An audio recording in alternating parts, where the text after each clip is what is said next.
सवाल कह रहा है कि यदि अल्फा और बीटा दो घात बहुपद क्या दिया गया है, एफ एक्स बराबर दिया एक्स स्क्वायर माइनस के पी एक्स प्लस के क्यू की शून्य का है, तो निम्न के मान ज्ञात कीजिए। ठीक है, तो हमारे पास ये क्या दिया गया, ये दिया गया, क्या दिया गया, एफ एक्स बराबर हमारे पास दिया गया एफ एक्स बराबर दिया गया एक्स स्क्वायर माइनस के पी एक्स प्लस के क्यू। अब हमें मालूम क्या मालूम, ए एक्स स्क्वायर प्लस के बी एक्स प्लस के क्यू। ठीक है, अब अल्फा प्लस बीटा लाना है, तो शून्य को योग क्या होता है, अल्फा प्लस के बीटा बराबर होता है माइनस के बी अपॉन के। ठीक है, इससे ए हमारा क्या निकल के आया, इससे ए हमारा एक निकल के आया, बी बराबर माइनस के पी है और सी बराबर जो हमारे पास है वो क्या है, क्यू है। ठीक है, तो माइनस लगा देंगे। अब बी हमारे पास क्या दिया गया, माइनस के पी है। ठीक है, तो माइनस के पी, तो माइनस के पी बटे ए का मान क्या है हमारे पास, एक दिया गया है, तो क्या हो जाएगा माइनस वन प्लस, तो प्लस का पी आ जाएगा। फिर अल्फा इंटू बीटा क्या होता है, सी अपॉन के ए, तो सी का मान हमारे पास क्या दिया गया, क्यू। सी का मान कितना दिया गया, क्यू। ए का मान क्या दिया है, एक है, तो क्या हो जाएगा हमारे पास, क्यू आ जाएगा।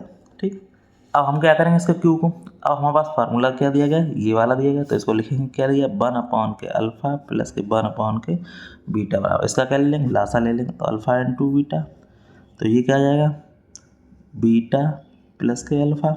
इसको हम क्या करेंगे, सही तरीके से लिख देंगे, सीधा कर देंगे, तो अल्फा प्लस के बीटा बटे अल्फा इंटू बीटा।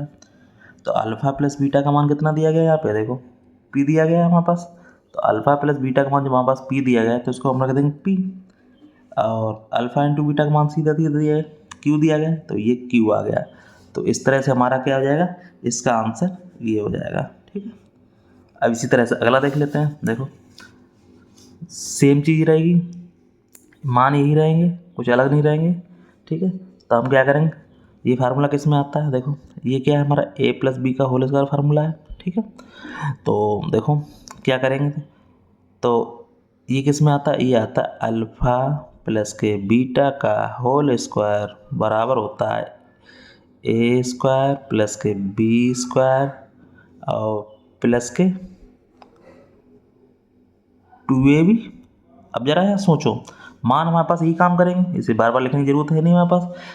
अब जरा हमें मान किसका लाना है, हमें लाना है इसका मान, तो देखो क्या हो जाएगा, अल्फा प्लस बीटा का होल स्क्वायर। अब ये संख्या क्या इधर आ जाएगी, तो ये क्या जाएगा माइनस के 2 अल्फा इंटू बीटा बराबर क्या बचा, अल्फा स्क्वायर प्लस के बीटा स्क्वायर। तो अल्फा प्लस बीटा का मान क्या आया था हमारे पास, देखो पी आया था, तो इसकी जगह हम क्या रख देंगे, पी का square minus 2 alpha into beta का मान कितना आया, क्यू आया। देखो क्यू आया, वो इसकी जगह क्या रख देंगे, क्यू रख देंगे बराबर अल्फा स्क्वायर प्लस के बीटा स्क्वायर। तो क्या हो जाएगा, पी स्क्वायर माइनस के 2q।